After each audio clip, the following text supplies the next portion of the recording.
In the hotel room, she says she is 19. She doesn't look older than 16 or 17. We don't know her real name, but we call her May, a young woman we had met just a short time ago in a dark bar, well known for trafficking in underage girls. It would be nearly impossible to film a transaction like this without using a hidden camera, so we did so posing as customers. May didn't look to be the youngest, but was certainly the most outgoing. She's been working here for a long time. She's the oldest. She's been here long.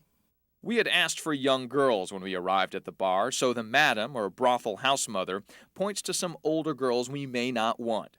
Regardless of age, though, when you see the profile of these girls, they all appear young, and you first think they should be home with their parents or in school, not here selling their bodies.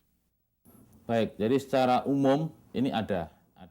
Namun mereka semua juga tadinya tidak tahu dan tidak menyadari bahwasanya mereka itu akan dimasukkan dalam rangka praktek prostitusi tadi. The police chief of Batam tells us girls are promised good jobs by so-called work agents. The girls sign the contract to work at a bar or cleaning houses, pay a commission to get that job, and then arrive in Batam only to find the job involves sex work and a contract that leaves them stranded. The chief knows what's happening, but says human trafficking of sex workers is not his top priority. Theft and robbery hold that mantle. To understand his thinking, the country's tough economic conditions need to be considered, he says. The families thought their daughters were leaving their hometown to join the workforce, but they have no clue as to what type of job they were offered. They only knew that sending them off to work abroad was the only way out to improve their standards of living.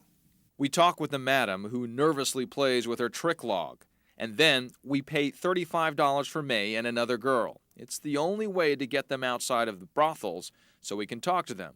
And then we head to a nearby hotel.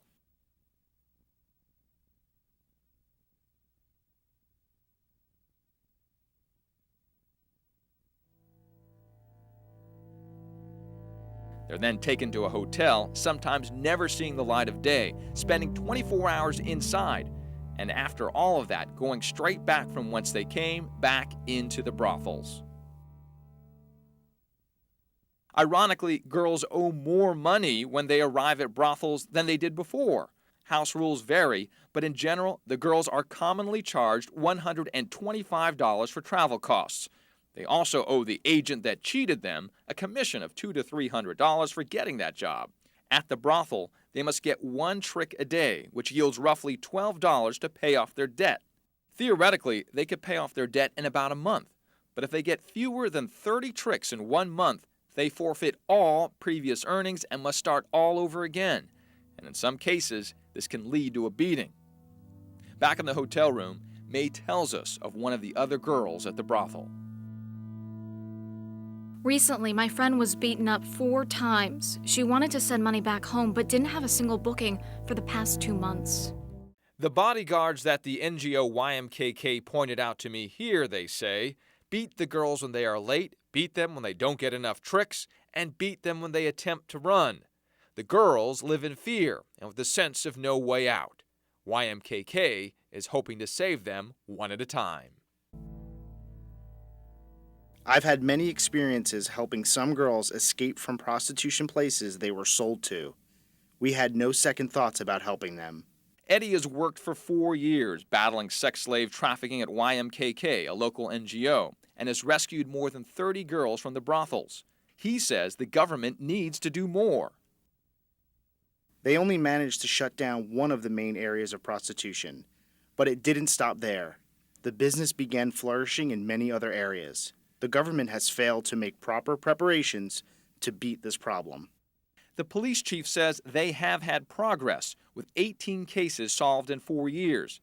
And in the streets today, no prostitutes to be seen as you might have seen 3 years before. But the police chief admits his department has had some difficulties. In problematic areas such as prostitution or illegal trade, we seem to be weak in it. We have to coordinate and help the nation in overcoming problems in their marriage or family so that the girls wouldn't leave the family to work away from home.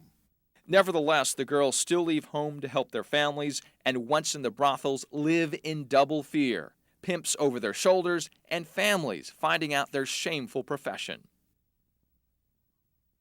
I told my mom that I was working as a babysitter. I just told my friend to tell my family that I'm working as a babysitter in Malaysia. They don't know the real reason. If they ever found out, I'll be dead. They'll be so upset if they knew the truth. It's just no good. I'm so sorry. Whether it's girls being lied to about well-paying jobs, families sending their sisters or daughters off on hopes of improving their standard of living, or the police's inability to stop the traffickers, the problem seems to go back to one issue identified by the police chief: a struggling economy. Who are we as humans that can resist that kind of offer with the poor economy we're facing?